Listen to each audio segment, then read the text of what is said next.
नमस्कार साथियों, मैं हरेंद्र कुमार, अनुदेशक diesel traction training centre loco shed Gonda. आज इस सर्किट के माध्यम से हम ये जानेंगे कि कैसे लोको में लगी हुई लाइन कॉन्ट्रैक्टर कैसे क्लोज होते हैं, इसके बारे में बताने वाला हूँ। तो देखिए साथियों, ये लाइन कॉन्ट्रैक्टर कंट्रोल सर्किट है। लाइन कॉन्ट्रैक्टर को कैसे हम कंट्रोल करते हैं, तो आप सभी लोग जानते हैं कि किसी भी लाइन कॉन्ट्रैक्टर हो या किसी भी कोई कॉन्ट्रैक्टर हो, उसको हमें बिजली की सप्लाई देना ज़रूरी है। तो हमारे लोको में जो बैटरी की सप्लाई है, वो सप्लाई हम लाइन कॉन्ट्रैक्टर की कॉइल को देते हैं। तो हमारे लोको में 6 लाइन कॉन्ट्रैक्टर लगे हुए हैं। 6 को हम की कॉइल को हम बिजली की सप्लाई बैटरी की देते हैं। तो बैटरी का स्विच ऑन होने पर क्या होता है, जब हम लोग को एनर्जाइज कर लेते हैं, बैटरी का स्विच ऑन ही रहेगा तो बैटरी की जो पॉजिटिव सप्लाई है वो यहाँ तक आएगी। अब इस पूरे सर्किट को सीसीपीटी के द्वारा प्रोटेक्शन दिया गया है। तो सीसीपीटी फ्यूज अगर हमारा हेल्दी है सर, तो क्या होगा, ये सप्लाई और आगे बढ़ेगी, यहाँ पर आएगी और इस पूरे वायर को चार्ज करेगी यहाँ तक। अब यहाँ से ये सप्लाई यहाँ आएगी और यहाँ पर भी आएगी। अब देखिए कि हमारे लोको में 2 कैब हैं, एक है हमारी कैब 1 और एक है कैब 2। तो ट्रेन संचालन के लिए हम किसी न किसी कैब से काम करेंगे, या तो 1 नंबर से करेंगे या 2 नंबर से करेंगे। तो सपोज करिए कि हम कैब 1 से ट्रेन का संचालन कर रहे हैं, तो हम कैब 1 से BL1 को अनलॉक करेंगे। तो ये BL का जो एनो इंटरलॉक है, जैसे ही हम BL को अनलॉक करेंगे ये क्लोज हो जाएगा। उसी तरीके से अगर हम कैब 2 से गाड़ी चला रहे हैं, तो क्या होगा, हम BL2 को अनलॉक करेंगे। तो BL2 के अनलॉक करते ही ये BL2 का नॉर्मली ओपन इंटरलॉक ये भी क्लोज हो जाएगा और सप्लाई आ जाएगी यहाँ पर। अब आप देखिए कि यहाँ पर लिखा हुआ है MP क्लोजेस ऑन ट्रैक्शन, यानी MP की को अगर हम ट्रैक्शन में रखें तो ये क्लोज हो जाएगा। एक्सेप्ट 0। तो आप सभी लोग जानते हैं कि MP की 4 पोजीशन होती हैं, प्लस, N, माइनस और 0।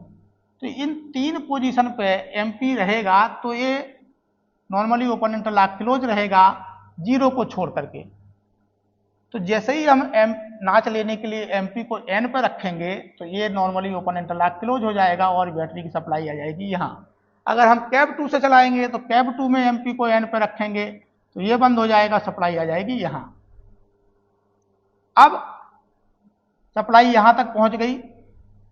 अब आप सभी लोग जानते हैं कि लोकोमोटिव में CTF और रिवर्सर की जो सुपरवाइजिंग रिले है वो है Q50। तो जब हम MPJ के अनुसार हमारे दोनों रिवर्सर J1 और J2 सेट होते हैं और MP की पोजीशन के अनुसार हमारे तीनों CTF 1, 2, 3 सेट होते हैं, तब यह रिले एनर्जाइज होती है। और जब यह रिले एनर्जाइज होगी तो इसका नॉर्मली ओपन इंटरलॉक यहाँ क्लोज हो जाएगा और सप्लाई यहाँ आ जाएगी। CTF आपके पहले से ही तीनों ट्रैक्शन में क्लोज हैं, ये इस बात का इंडिकेशन दे रहा था क्योंकि Q50 पिकअप हुई है। तो जब तीनों ट्रैक्शन में क्लोज है तो ये भी बंद हो जाएगा, CTF 1 का NO, CTF 2 का भी NO और CTF 3 का भी NO, सप्लाई आ जाएगी यहाँ। अब अगर आपने नाच लिया, जैसे ही आप पहला नाच लेंगे तो ये देखिए GR क्लोजेज ऑन 1 से 32। तो 1 से 32 रहने पर ये क्या होगा कि ये NO भी बंद हो जाएगा और ये NO बंद हो जाएगा तो यहाँ सप्लाई आ जाएगी। DJ आपका क्लोज है ही है तो ये NO भी, DJ का NO भी बंद होगा और ये सप्लाई आ जाएगी हमारी यहाँ तक। अब देखिए ये सप्लाई हमारी यहाँ पहुँच गई थी। ये है हमारा ब्लॉक 1 को जाने वाली सप्लाई और एक है ब्लॉक 2 के लाइन कॉन्ट्रैक्टर को जाने वाली सप्लाई। तो ब्लॉक 1 के लाइन कॉन्ट्रैक्टर को कंट्रोल करने के लिए जो स्विच लगे हैं वो है HVSI 1 और HVMT 1। उसी तरीके से ब्लॉक 2 के लिए, ब्लॉक 2 के लाइन कॉन्ट्रैक्टर को कंट्रोल करने के लिए जो स्विच लगे हैं वो है HVSI 2 और HVMT 2। ये स्विच क्या होते हैं, तीनों लाइन कॉन्ट्रैक्टर को एक साथ या तो क्लोज कर सकते हैं या एक साथ तीनों को ओपन भी कर सकते हैं। तो तीनों कॉन्टैक्टर के क्लोज रहने के लिए ज़रूरी है कि HBSI1 और HBMT1 दोनों की पोजीशन या तो 1 पे हो या 3 पे हो। उसी तरीके से L4, L5 और L6 क्लोज होने के लिए ज़रूरी है कि HBSI2 और HBMT2 ये दोनों भी हमारे कहाँ होने चाहिए, 1 नंबर पे और 3 नंबर पे और 1 नंबर पे और 3 नंबर पे। तो जब हमारे 1 नंबर और 3 नंबर पे होते हैं तो इनके जो स्विच के इंटरलॉक है वो बंद हो जाते हैं। उसी तरीके से ये जब बंद हो जाएंगे तो सप्लाई आ जाएगी यहाँ। अब देखिए यहाँ पर एक स्विच के और इंटरलॉक दिए हैं HMCS1 के, यहाँ पर HMCS2 के लिए 2 के दिए हैं। तो ये होता है हमारा लोकोमोटिव में लगा हुआ मोटर कटआउट स्विच। इस मोटर के द्वारा हम इंडिविजुअल किसी एक लाइन कॉन्टैक्टर को ओपन रख करके हम उस ट्रैक्शन मोटर को इलेक्ट्रिकली आइसोलेट कर सकते हैं। तो HMCS1 के द्वारा हम 1 नंबर मोटर को कंट्रोल करेंगे, 2 नंबर मोटर को कंट्रोल करेंगे और 3 नंबर मोटर के लाइन कॉन्टैक्टर को या मोटर को कंट्रोल करेंगे। उसी तरीके से HMCS2 के द्वारा हम L4, L5 और L6 को कंट्रोल करते हैं। तो L4 क्लोज होने के लिए ज़रूरी है, L4 को सप्लाई मिलने के लिए ज़रूरी है कि हमारा HMCS1 कहाँ हो, 1 नंबर पर हो, 3 नंबर पर हो या 4 नंबर पर हो। उसी तरीके से HMCS2 के लिए 2 नंबर लाइन कॉन्टैक्टर के लिए ज़रूरी है कि HMCS हमारा 1 नंबर 1 पे हो, 2 पे हो और 4 पे हो। उसी तरीके से लाइन कॉन्टैक्टर 3 के लिए ज़रूरी है कि HMCS1 हमारा 1 नंबर पे हो, 2 नंबर पे हो, 3 नंबर पे हो। इससे क्या होगा, इनके स्विच के जो इंटरलॉक हैं वो क्लोज होंगे और ये सप्लाई कहाँ पहुँचेगी, लाइन कॉन्टैक्टर की कॉइल को। और आप देखिए इस तरीके से यहाँ लाइन कॉन्टैक्टर को नेगेटिव सप्लाई पहले से दी गई है। तो इस तरीके से हमारे ये तीनों लाइन कॉन्टैक्टर की जो कॉइल है वह पिकअप हो जाएगी। परिणाम ये होगा कि तीनों लाइन कॉन्टैक्टर क्लोज हो जाएंगे।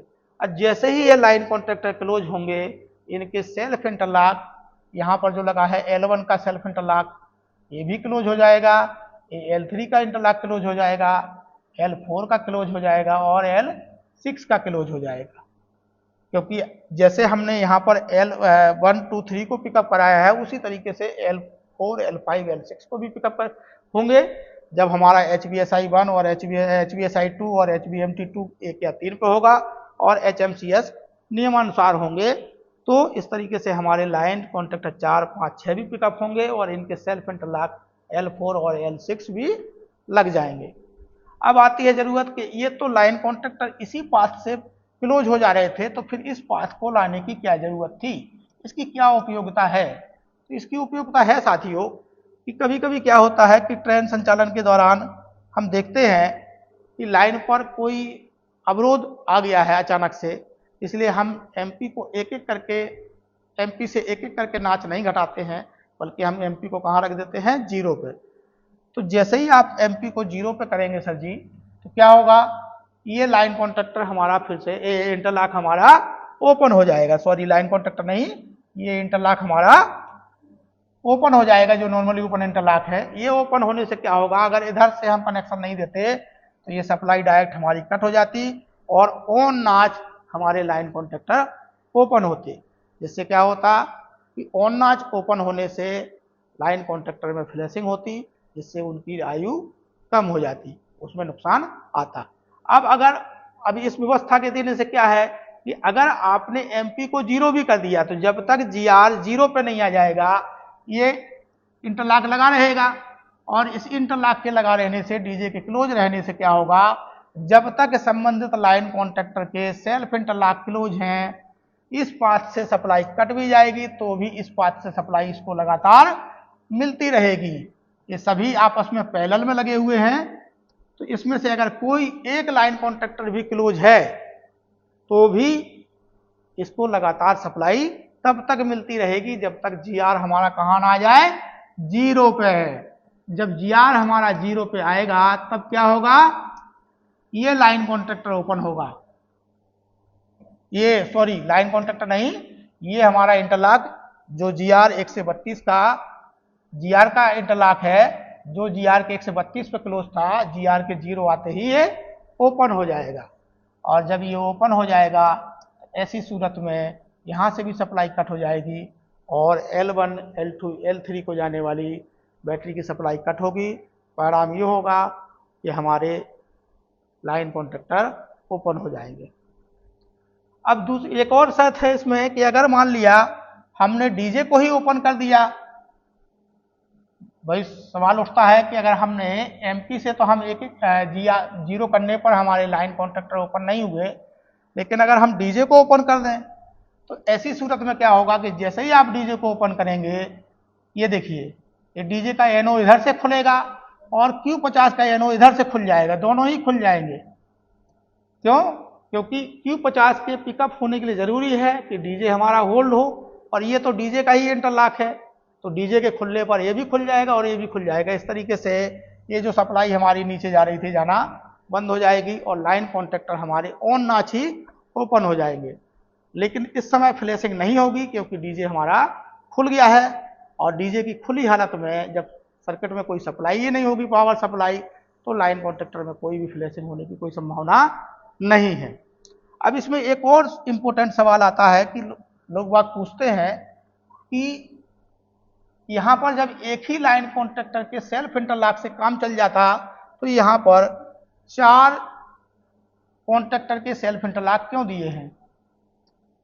ये इसलिए दिए हैं सर जी कि मान लिया सपोज करिए कि आपने एक समय में